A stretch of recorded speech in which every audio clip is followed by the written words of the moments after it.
The main things I would say are you should go and get outside and challenge yourself to learn something new about yourself and to learn something new about the world and to change your perspective on how you see the world and how you see other people and how you see nature. And I think that it's this exhilaration that I would never feel if I wasn't outside moving my body, trying something new, and also challenging myself in the process. Welcome to the Carpe Diem Live Your Dream podcast, you intrepid listeners. I've got a really impressive teenage guest today, Maya Marriage, who is an ocean swimmer extraordinaire. She's one of the youngest people to complete the open water Triple Crown and is now setting her sights on becoming the youngest person to complete the Ocean's 7. The Ocean's 7 is a series of the 7 most challenging open water swims around the world. It's like the swimmer's equivalent to the 7 summits. But to put it in perspective, only 34 people have completed the Ocean's 7 compared to more than 10 times that for the 7 summits. And what I really like about Maya's story is she's a great example of how people can flip from really disliking an activity to being passionately in love with it. So if right now you think you don't like hiking or swimming or biking or camping or whatever, you never know. If you try a little bit of it, you might become like Maya and suddenly fall in love with something you never thought you would. Give it a try.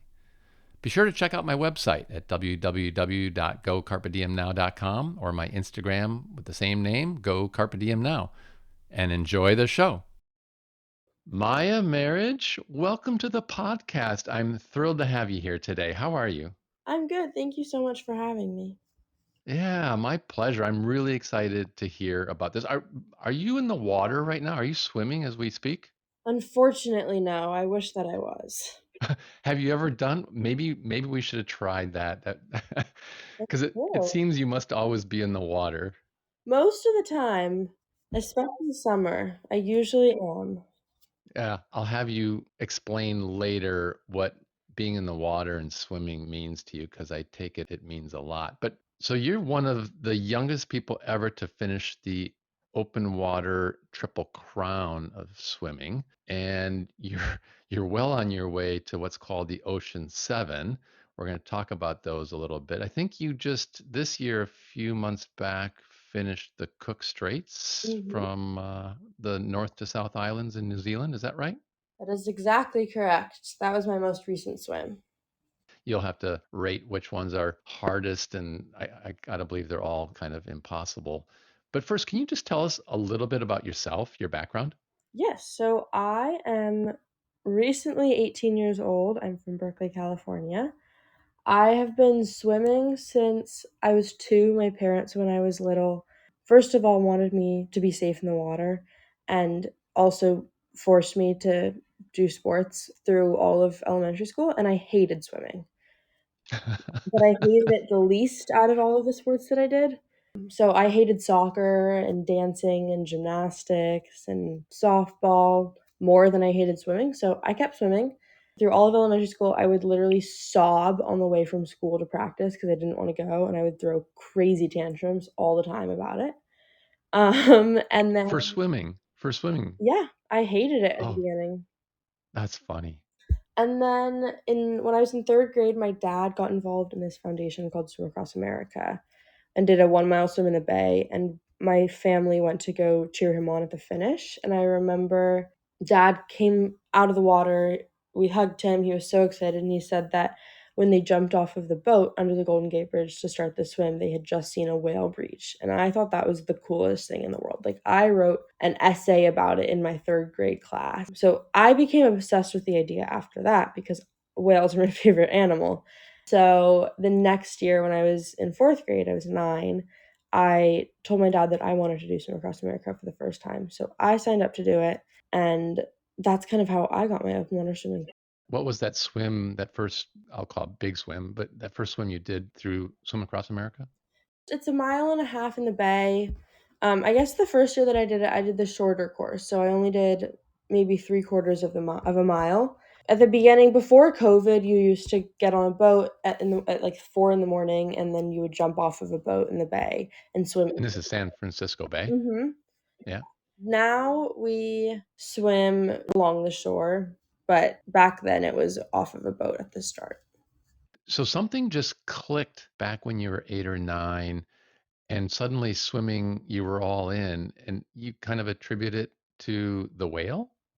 Honestly, a big part of it for me was the connection to nature. Just getting my start of water swimming completely changed it for me, and it made the sport so much more fun, and I felt like I had a lot more freedom, which I really, really enjoyed. But yeah, seeing that whale or hearing about that whale the first time was a big deal for me.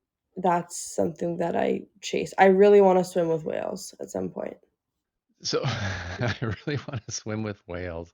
Not many people are saying that, but I can picture the emotional attachment. Yeah. Well, it's probably better than saying I want to go swim with the sharks or something like that. Let's dive into, to use a poor pun, let's dive into your most recent big swim, the Cook Straits. I've crossed the Cook Straits between the North and South Islands of Mhm. New Zealand by ferry. That's pretty rugged waters. I mean, it's out there, right? So explain that swim a bit. Yeah, so that swim straight across, it is 14 miles. It's one of the Ocean 7, and so with each Ocean 7 swim, they have their own set of challenges basically. But with the Cook Strait, because it's between two islands that are in the middle of the Pacific Ocean, similar to Molokai, you can get really, really variable conditions and really strong winds because The especially currents, right? They just get yeah, squeezed between the two masses of land. exactly. So because you have these big masses of land, the water is basically getting shoved through it. So the currents are extra strong and the winds also. The two islands almost create a bit of a wind tunnel. And so you get really strong winds, which affects the currents even more. So you have strong winds, strong currents, and they also have a lot of jellyfish. They have both Oh, jellyfish and sharks. The sharks don't really bother me. They have a lot of stinging jellyfish, which I don't love. yeah, who would? Those are the main challenges with that swim. I basically saw all of that. When I did it this past March, which is basically, since we're in the United States, it's similar to October weather for New Yeah. Zealand. So it was the very end of their swimming season. I think I was the last swimmer to actually go and to cross this past season. I went to New Zealand from California for my window. The day that we met my pilot at the beginning, he said, "There's not really any good weather. I don't know if you're gonna be able to go." And I had told him, "I would really, really like to go. I don't mind swimming in some chop. I actually really enjoy it, and I think it'll be okay." And so I asked him, I was like, "It doesn't need to be perfect conditions for me to want to go. I wanna do our best to actually get me in the water this time because it's just such a far trip to New Zealand." So Yeah.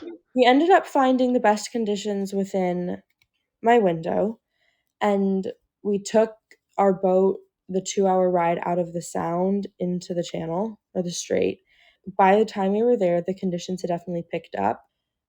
At the end of my swim, my boat pilot and my observer, both people who have spent their entire lives in the Cook Strait, said that the conditions I was in were the gutsiest conditions they had ever seen.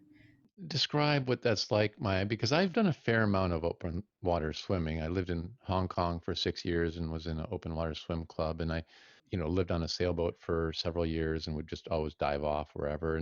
Mhm. And I've probably never really been in seas over maybe 2 feet swimming. So describe what that's like. What did you have? This will probably give you an idea.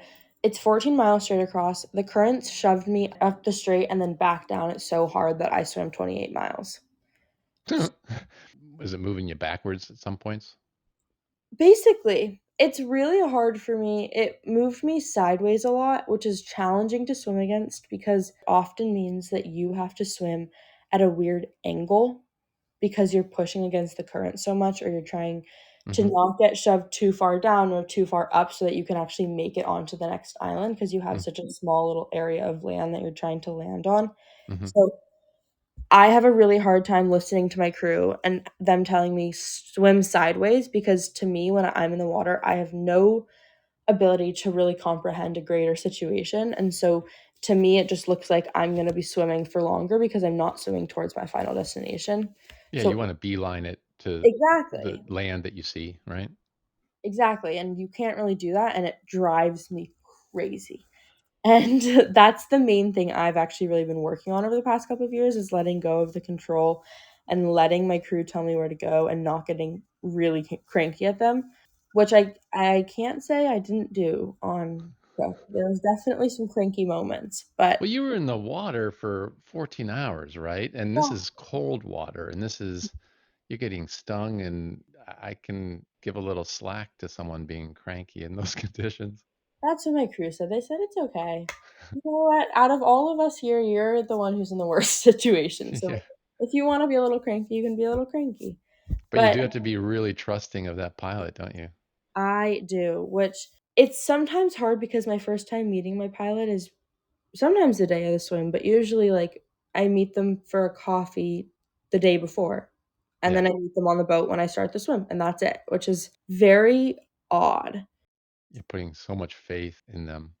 They are incredible people. I had a really good experience with my crew on this swim, actually. They were the most supportive people in the world because at about hour 8, we hit really, really rough conditions. There were moments when I was at the bottom of a swell and I could not see the boat, and I was not far from the boat. I was probably 5 feet away from the boat, and the waves were big enough that if I was at the bottom of a swell, I could not see even the top of the boat. Yeah, it's a little disconcerting. It was terrifying. I did not enjoy that part. I was crying into my goggles for, like, 2 hours while it was while it was really rough. Yeah. How do you even track in seas like that, to swim even remotely straight? It is really hard to, and you kinda just let what happens happens. You try to be closer to the boat so that you can stay as much on course as you can, but they also have to kind of they had to stay away from me a little bit. The waves I almost got slammed into the boat a couple of times because the waves were just going every direction. They were dropping me at the bottom of a wave, and a couple of times it dropped me under a swell and basically swung me into the boat. So Mm-hmm. at that point, it was just making general progress towards an area, and it was Yeah. not necessarily sticking on that line because we were trying to be safe. During that period of time, my boat pilots also considered pulling me, and I've never been pulled from a swim before. Yeah, for safety, right? Yeah, so I really did not wanna be pulled. They And that pilot pulled. really didn't want to run over his swimmer either. Yes, that is no, his reasoning was completely fair. I understood, but I told him that I could deal with the conditions, I could deal with the rough water if they would let me, and from that point on, they were so supportive, and there's pictures of my boat pilot during those really rough periods opening the little window from the cabin when he was driving the boat, and you can see him pointing towards things at me and just clapping for me and cheering me on. And so my boat pilots were incredible. They were had eyes on me the entire time, even when I couldn't see the boat. There was a couple of moments where my parents and everyone on the boat could not see me, and they did not like that. But for the most part, there was eyes on me 24/7. This is mostly at night too, and I don't know, you must have like a light or glow stick or something, but at night in the open water with heavy seas, it's impossible to find people. Yeah, it was definitely challenging. I wear a light on my swim cap, and then I wear a different colored light on the back of my swimsuit so they can see which direction I'm going because it can be so disconcerting, in the water, especially when it is rough seas and you're getting thrown around a little bit. And do you have a tracker on as well, like a GPS locator? Not on me personally. I'm not allowed to have any sort of tracking devices or things like that on me specifically. You're not allowed to have any Oh, electronics. really? Yeah, the Okay. rules are pretty strict, so you can only have for it to be ratified unassisted open water swim, you can wear a swimsuit that has no neoprene, no flotation, no warmth, nothing like that. So you can just have a plain swimsuit, you can wear a two-piece or a one-piece. I always wear a one-piece. You can have a regular swim cap that's just latex or silicone, and then you can wear a pair of goggles, and that is it. They're really, really strict about what you're allowed to have because they don't want you to have any sort of device that could help pace you or help you Right. understand where you are and what the timing is and stuff like that. Yeah, yeah. I'm always fascinated, Maya, by the mental game that people like you employ to accomplish something like what you've accomplished. 14 hours, rough seas, nighttime, jellyfish, cold water, all these things working against you, and yet you persevere. Explain what it's like for you mentally and how you get through something like that. Yeah, so what my boat pilot told me when I was training for my first open water swim, my first time really being in rougher waters, and I remember I was so scared the whole time. And I got out of the water, and he told me open water swimming is 20% physical and 80% mental. And that is an idea that has 100% stuck with me. I find it to be completely true. I think that if people trained, anyone could do an open water swim. It's just the mental aspect of it is so challenging. And so for me on a swim, there's a lot of different things that I do. Some things kind of in the bigger picture while I'm on a swim, and then some specific tactics that I use to help me. When I'm on a swim and I'm having a really hard time, my crew will usually be able to tell and they'll give me prompts. So they'll just give me random things. My best friend creates a list before every swim. She gets my other friends and family members' input and then she compiles a list and sends it to my crew. And she does this without telling me every time. Oh, sweet. That's a special thing that I get because I know that with every prompt, it's coming from someone that I love and someone in my life thought about it and sent it and put in the effort to help me on this swim. And that means a lot to me. What do you mean by prompt? I'm sorry. Can you give an example? They are the most random things in the world, and I think that this is one aspect of my swims that definitely helps people understand that I am still a high school girl. So Okay. it would literally be prompts like sing all of Hamilton from the front to the start. Like you have to remember all of it. It's sing all of Hamilton, sing all of Frozen, plan your dream house. Plan I went on a senior trip with friends this summer, so when I did the Cook Straight, one of them was plan our senior trip, plan your dream vacation, plan your honeymoon. Literally these random things, but I can do as much of it as I want. So if I am singing Hamilton, I can sing a couple of my favorite songs and then that will get me into a better mindset. Or if I'm having a really hard time and I need to distract myself, I can sing 2.5 hours of Hamilton. And I will. Like, singing is a big thing that I do on these swims. I don't know why it helps me so much, but I will sing my heart out on a swim. And it's grounding me and it's calming me down. And it's also preventing me from spiraling and from thinking about the sea life around me or how many hours I have left or how much pain I'm in. Yeah, that's great. Wow, your friend should be a sports psychologist because I Mhm. get it now. Those prompts are basically things to let your mind focus on as opposed to all the tough things going on around you. Exactly. But I assume you're not singing out loud in that water while you're swimming. You're just Oh, singing in your head. I am. No, no, no. My crew does not like it because it means that I'm wasting my breath when I'm underwater on singing.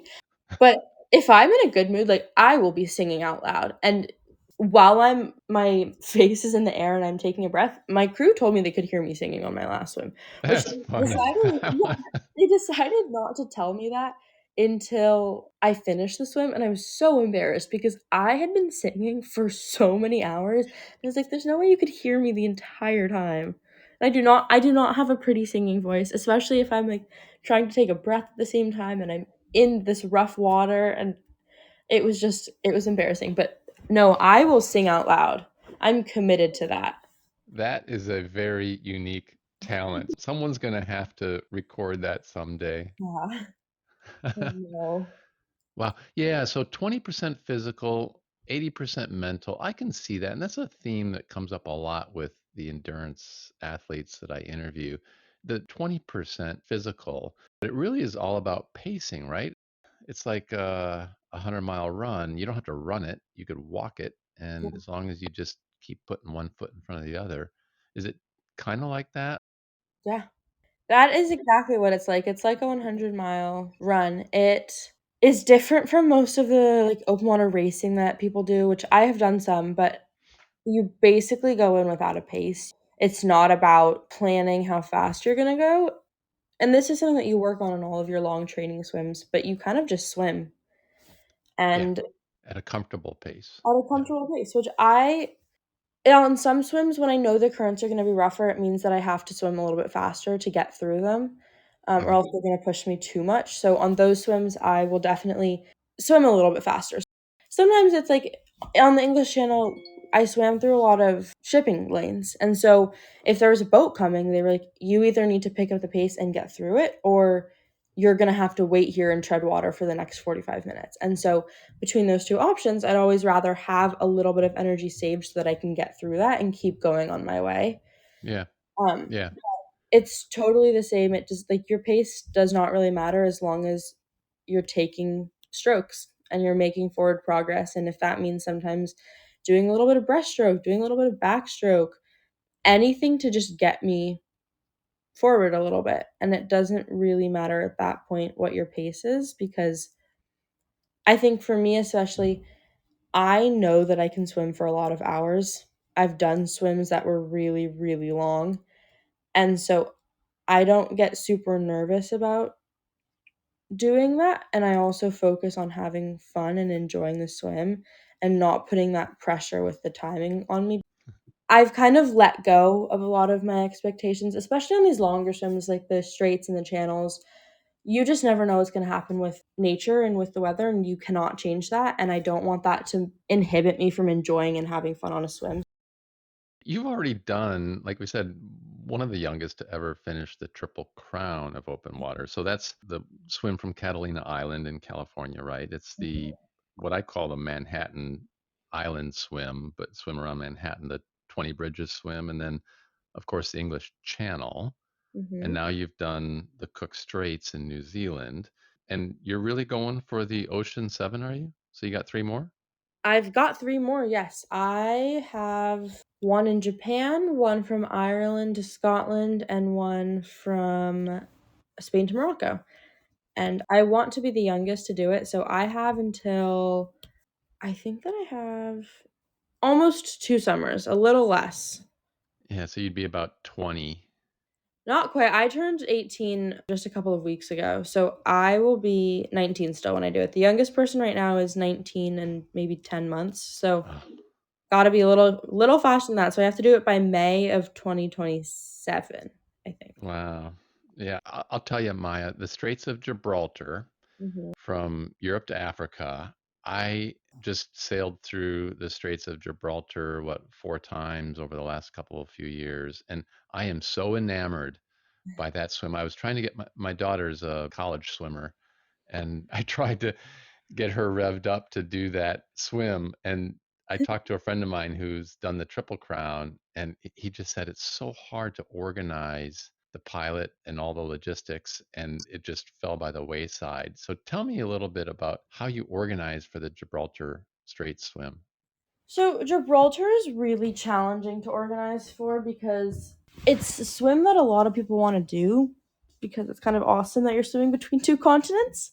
Yeah. And it's not too long. So it just is in high demand, and they don't have a whole lot of pilots because it's a more newly established swim. So with English Channel, they have tons and tons of pilots all the time. Like on any given day, you'll have over 30 pilots out in the water. And that's just not the case in Spain and Morocco.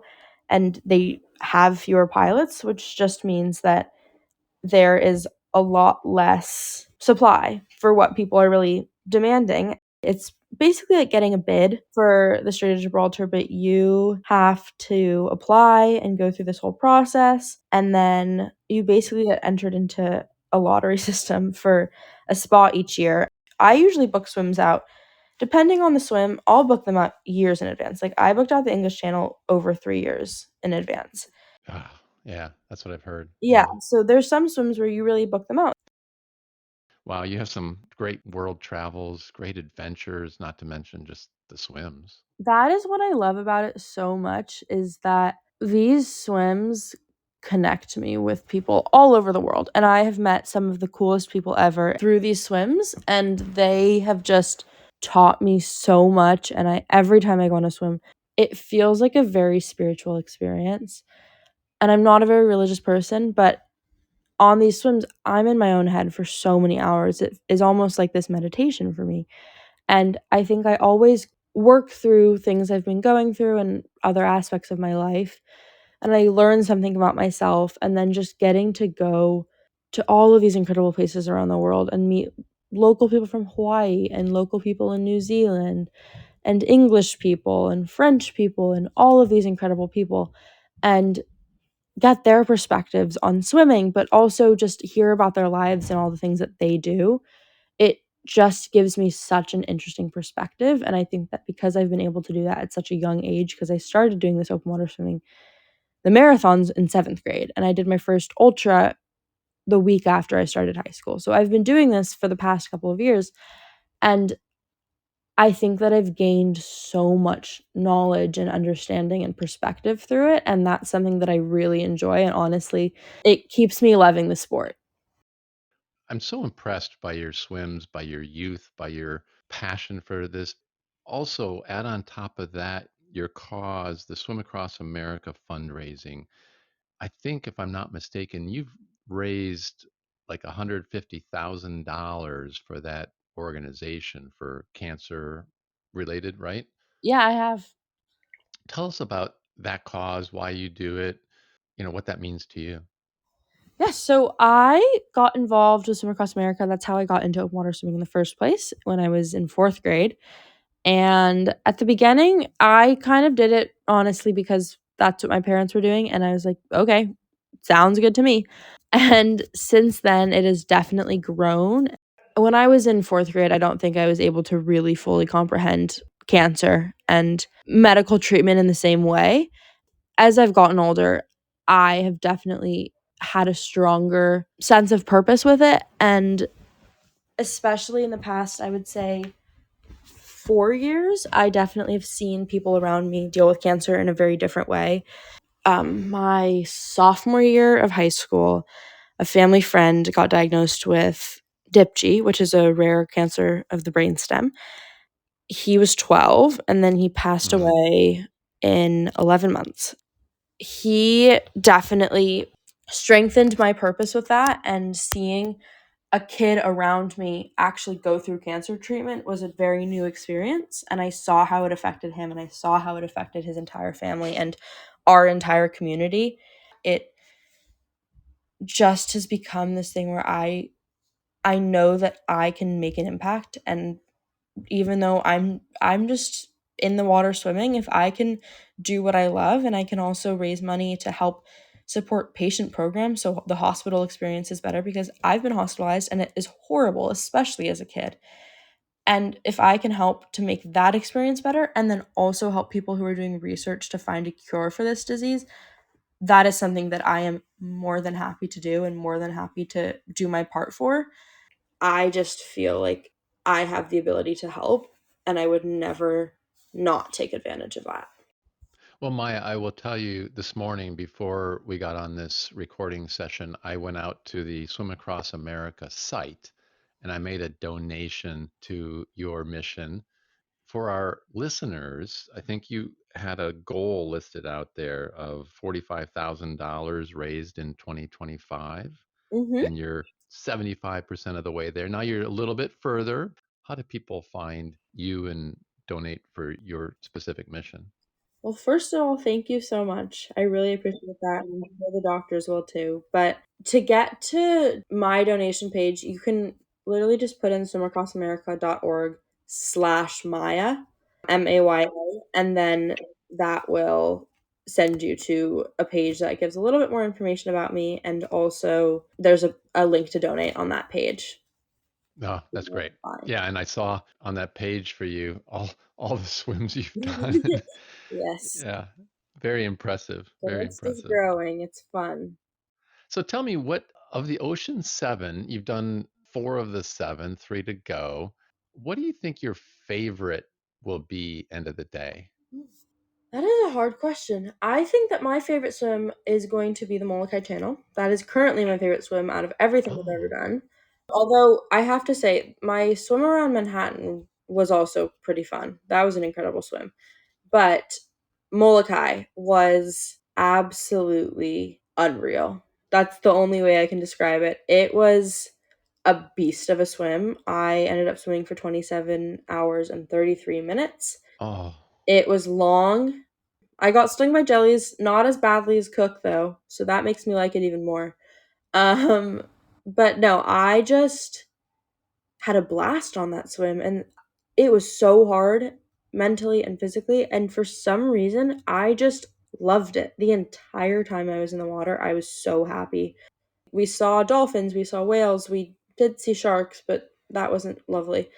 Yeah, you're not going to see that in the swim around Manhattan. No, I'm not. It is they were very different swims. Molokai, because it's between relatively small islands in the middle of this super vast ocean, was just beautiful, and I haven't told this story in a while. I mentioned we had that family friend who passed away from brain cancer when he was 12, but Hmm. he loved marine mammals. Loved, loved, loved them.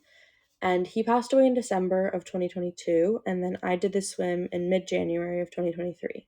It was fresh on your mind. It was very fresh on my mind. In the open water swimming world, it is kind of known to be this idea where if you see dolphins, it means that the sharks won't come because they're big enough that the sharks are kind of scared of them a little bit and they won't really eat dolphins that much. So that's this kind of comfort that I have. But on this swim, the entire time, whether it was night or day or the first hour or the 25th hour, I multiple times would say to myself, Sam, do not let me get eaten by a shark today. And that was his name, Sam. And every single time, I could hear the squeaking of dolphins underwater, and they would come up, and I swam with them for hours at a time underwater, and I could hear them talking to each other, and I could hear little pods of dolphins underwater. But it happened every time I told Sam to not let me get eaten by a shark. He was there. He was keeping me safe on that swim, and it was just such an incredible experience to kind of work through that mentally and also get to feel so deeply connected to nature. That's so special. There's something so magical about dolphins, so comforting about dolphins. I love them. Me too. Maya, you are extraordinary in both what you've accomplished and the age at which you've accomplished them. What would be your words of encouragement, inspiration to your peers or anybody out there to get out and try some big challenge in nature like what you've done? It doesn't have to be swim in the English Channel, but why should someone go out and stretch themselves the way you have? I have so many responses to this question. The main things I would say are you should go and get outside and challenge yourself to learn something new about yourself and to learn something new about the world and to change your perspective on how you see the world and how you see other people and how you see nature. And I think that it's this exhilaration that I would never feel if I wasn't outside moving my body, trying something new, and also challenging myself in the process. Yeah. Maya, as a parent of two university age daughters, I have to give some credit to your parents because I find it fascinating how you were kicking and screaming, going off to swim lessons when you were 7 or 8. Now look what's happened. They would never, and you would never have predicted what you would have become in the swimming world. I got to believe they've been so supportive of that. They are the most supportive parents in the world. And I think that something that really shows how supportive they are is that my mother in particular hates that I do this. She is terrified. Yeah. She does Oh, not like yeah. watching me in pain. I think she would much rather I picked a sport like soccer where I didn't have to go swim in the middle of oceans in the middle of the night. But Yeah. despite all of that, she is the most supportive mom in the world, and she will cheer me on and she will take me to training swims and she will watch me cry into my goggles because she knows that deep down I love it and I want to do it. And my parents are the only way I would have been able to go through all of these swims and do all of this and have these experiences and opportunities. And I'm so grateful to them for that. Yeah. Wonderful. Well, Maya, this has been fascinating. I've loved the conversation. It's coming to a close. I have to ask you, what is your next big dream adventure or dream goal? Yeah, so we talked a little bit about how I'm doing the Ocean 7. Next summer, I am already slotted to do the North Channel, which is between Ireland and Scotland, in the first week of July. And I am working hard to get a bid so that I can swim the Strait of Gibraltar in June as a training swim for that and Mm. get in the water and do the swim that I've been really looking forward to, honestly, since I was in seventh grade and learned about it. So I'm excited. And you're starting university, are you not?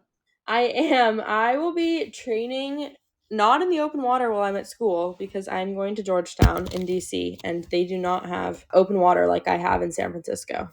Congratulations, starting Georgetown. Best of luck to you both in the university life and with your upcoming swims. I'd love to keep in touch.